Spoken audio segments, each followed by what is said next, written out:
So because of that, we thought, let's do it differently. Let's not just choose one winner, but let's choose two winners for this challenge. And here they are in the highlight. We have David and Tom. And yeah, instead of me talking about it, what they've done, I think they can do it themselves much better. So Bart, if you can show the videos, then yeah. I'll show both videos. They're both about 5 minutes long. So they take their time, which is great, and they can show you all the details of their submission. So here we go. In this video, I'll go over an n8n automation for an agency that creates social media content featuring a human-in-the-loop function for quality control, with Slack as a meeting ground for the employees to run the flow, and Google Sheets as the database. It features a brief ID as the key to the database that gets bumped up every time a human does a revision. The workflow is built with 3 subflows all on the same canvas connected with webhooks, although this could very well be subflows, but we have them here for viewing and testing. My n8n instance is exposed to the web via Cloudflare tunnel so that the web forms can be accessed by links in Slack, and the wait nodes are actually the web form on form submitted mode, awaiting for the user input and continuing the flow all in one node. The Sophia line is strategy creation, the Marcus line is post content creation, and Taylor is the executive approval. The IT department would have set up Slack and invited the users, and we can see a bookmark here for Sophia to kick off the flow and enter a new strategy brief. But we're going to use some pre-configured nodes here for test briefs. This is the first test brief. Let's kick it off, and we'll notice the Sophia line has extra nodes for customer service to enter if it's a new client, enter it into the database, and notify Sophia when it's ready. Now the Sophia line is running, it has access to the web, and it'll create 3 different post content ideas for Sophia. My local here pops up the forms, but let's go to Slack and see the message for Sophia, and here it is. Here are the proposed angles. Let's just ask for a revision. It could be 1, 2, or 3, but the revise node is what matters to the AI. Something like that, and let's kick off the revision. Alright, so that already kicked back and the AI is working on it. That would have gotten written to the database here under the strategy tab, still under the new brief, and revise was entered here. So the new angles are ready. Let's kick back to Slack, revise strategy, proposed angles. Let's give that a approved. There we go, submit.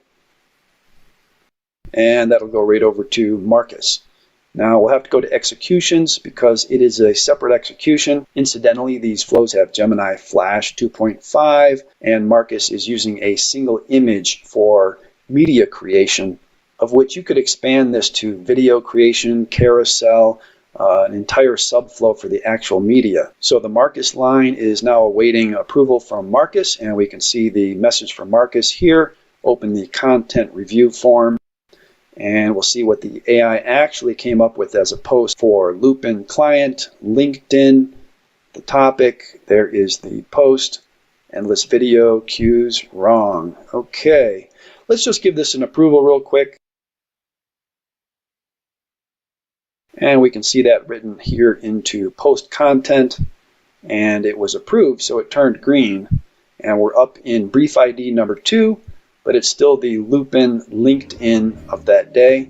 So that would have kicked down to executive approval, and that would be Taylor, and a Claude model here for viewing the image and giving an AI opinion. As you can see here with any quality flags, the AI says approve. Let's check our Slack. There's the Taylor message, no flags. There's the post. The AI recommends approve, but let's just see what a revision looks like. Let's send it back through the Marcus line. If we choose the Sophia line, it's very simply a message to Sophia to re-enter a new brief here. But the Marcus line is a full revision, and it sends a message to Marcus to expect a revision coming with Taylor's notes here.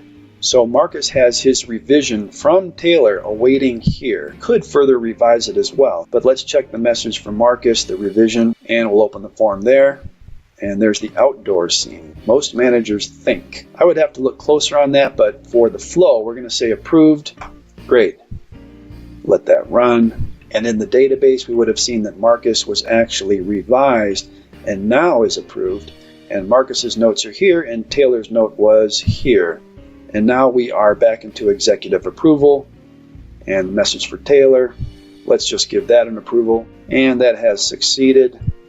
We get a final message in the Slack channel. Team, all has been approved. Incidentally, in the database, I have Add Tools, Open Viewer. And when you click a link, you can also view the image here, and that is simply created by extensions app script in Google Sheets. The final approval from Taylor would probably go to a Blotato or an upload post to publish the content. So please comment with any questions, and we'll see if we can provide this workflow on the n8n forum, complete with instructions on customization. Thank you. All right, that was an extensive one, and I really like seeing all these different lines side by side. Yeah, so indeed, that's also the reason why we chose for David for the winner on this side, is that he just not only did the workflow as a revisions, but it was just a complete connection with Slack, database, everything was there basically. So congrats to David, and really good job. And I hope also it inspires other people to think how to even expand your workflows beyond the easy way. Agreed. Yeah. This is also a great candidate for the node collapse feature that we showed earlier in this show.